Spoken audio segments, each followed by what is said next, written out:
la mettre là, puis l'autre tu la mettras devant. Je la mets là, l'autre tu la poses par terre. Ouais.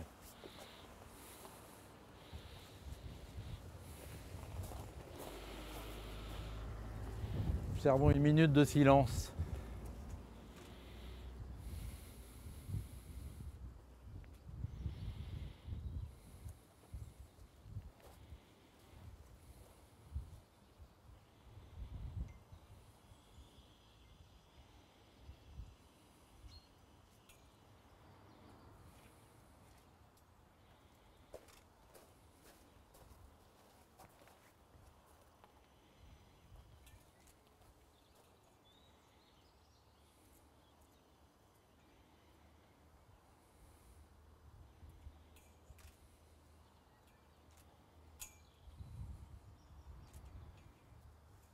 Merci.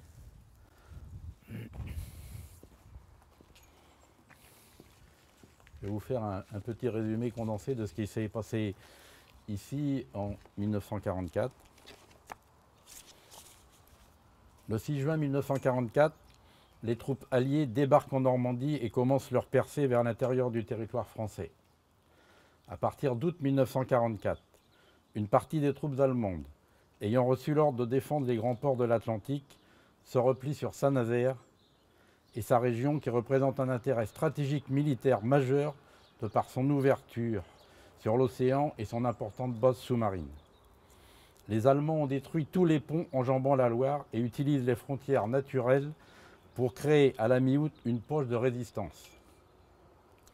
Ce territoire occupé s'étend sur 1500 km², soit 60 km de part et d'autre de l'estuaire de la Loire, entre la Vilaine au nord et Pornic au sud. La ligne de front court sur plus de 70 km et coupe Cordemais, enclavant le bourg et ses environs. 30 000 soldats allemands et quelques 12 000 combattants des forces françaises de l'intérieur, épaulés par 1500 hommes de l'armée américaine, se font face sur le front de la Poche. Pendant 9 mois, des échanges d'artillerie et des combats auront lieu sur la ligne de front. Les forces françaises de l'intérieur et leurs alliés tiennent leur position et sont aidés à l'intérieur de la Poche par des résistants. Pour les habitants, appelés empochés, la vie devient très difficile malgré les aides. La Croix-Rouge s'organise pour assurer un ravitaillement minimum. À un hiver très rigoureux s'ajoute une mainmise allemande sur tous les moyens de transport disponibles. Les hommes se voient imposer des corvées auprès des occupants, tandis que ces derniers réquisitionnent le bétail et les diverses denrées indispensables aux troupes. Des évacuations de civils s'organisent, à pied dès septembre 1944, en train par la suite. Après des pourparlers entre les deux armées, la gare de Cordemais va devenir pendant toute l'occupation le seul lieu de passage officiel entre la France libérée et la Poche. Près de 40 000 civils sont évacués grâce aux convois organisés par des équipes de la Croix-Rouge. Afin d'éviter toute circulation non contrôlée, les rails sont démontés et remontés entre chaque convoi au niveau de la gare de Cordemais. Au niveau national, la reddition allemande est signée à Reims le 7 mai. Cependant, elle n'entraîne pas pour autant la capitulation de la Poche. Ce même jour, à Cordemais, une entrevue a lieu vers 13 h au passage à niveau de la gare, pendant laquelle les Allemands affirment aux Alliés n'avoir reçu aucun ordre de capitulation. Une trêve est convenue pour le lendemain. C'est un nouvel échec par le capitaine allemand qui mène les pourparlers, n'a pas l'autorité nécessaire. Les négociations sont donc repoussées. À 13 h, le 8 mai 1945, une nouvelle délégation allemande se présente devant les lignes. Elle est amenée au lieu dit Les Sables, c'est-à-dire ici même, pour rencontrer les autorités militaires alliées. Quelques soldats français construisent à la hâte une table avec le parquet et les volets de la maison voisine, appartenant à la famille Moisan, afin que les différents représentants puissent s'asseoir. À 17 h, la reddition sans condition des troupes allemandes est enfin signée. Elle met fin à la poche de Saint-Nazaire. 2 jours sont laissés aux Allemands pour déminer les accès à la poche et rassembler leurs troupes. Une cérémonie est organisée le 11 mai à Bouvron pour la restitution des armes allemandes aux troupes alliées.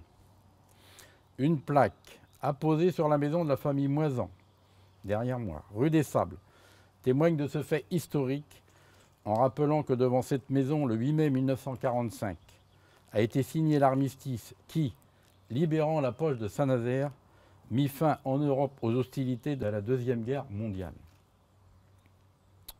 Pour clore cette cérémonie, je vous propose que nous écoutions ensemble le chant des partisans.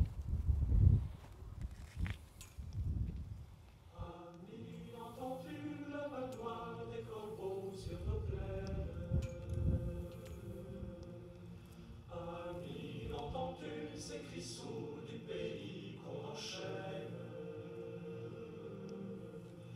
Oh, les partisans, ouvriers, paysans, c'est l'alarme.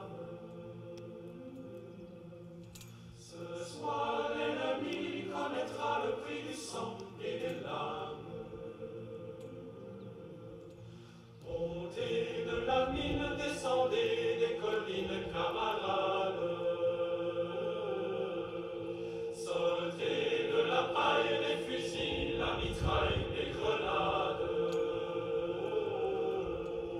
Oh, et les tueurs à la balle et au couteau, tuez vite. Oh, et saboteurs, attention à ton fardeau, dynamite. C'est nous qui brisons les barreaux des prisons, nos frères.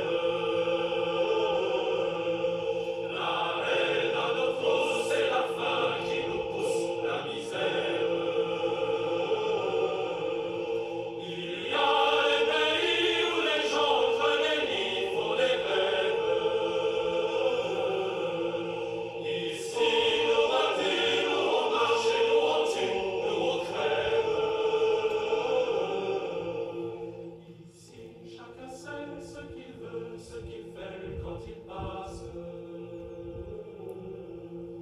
Ami, si tu tombes, un ami sort de l'ombre à ta place. Demain, du sang noir séchera au grand soleil sur les routes. Sifflez vos bagnoles dans la nuit, la liberté nous écoute.